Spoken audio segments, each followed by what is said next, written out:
আসসালামু আলাইকুম। আজকে প্যারেন্টিং এর একটা গুরুত্বপূর্ণ টিপস আপনাদের সাথে শেয়ার করি।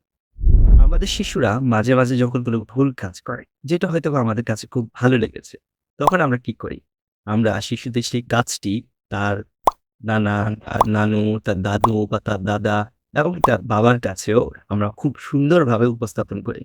আমরা শিশুদের সামনেই সেই কথাগুলো উপস্থাপন করি। যেমন ধরুন, আপনার শিশু আজকে স্ক্রল করতে YouTube এ একটা কার্টুন চালিয়ে দিয়েছে। কাজটা অবশ্যই ভুল। এই বয়সে তার জন্য আসলেই কি YouTube দেখা ক্ষতিকর। কিন্তু আপনার কাছে জিনিসটা খুব মজা লেগেছে।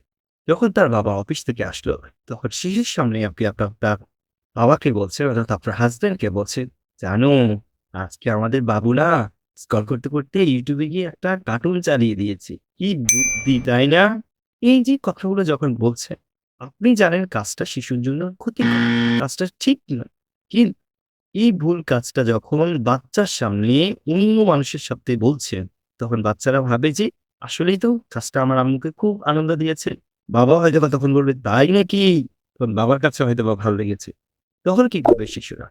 তখন শিশুরা সেই কাজগুলো আরো বেশি করবে, কারণ তারা বাবা-মায়ের ফোকাসে থাকতে চায়। বাবা-মাকে আনন্দ দিতে চায়। তাই আমরা কখনো শিশুর যেকোনো ভুল, এরকম অনেক ভুল আছে যেটা আসলেই পছন্দনীয় নয়। এমন কাজ যদি শিশুরা করে, আমরা কখনোই শিশুর সামনে তার কাজগুলোর কথা অন্যদের সামনে প্রকাশ করব।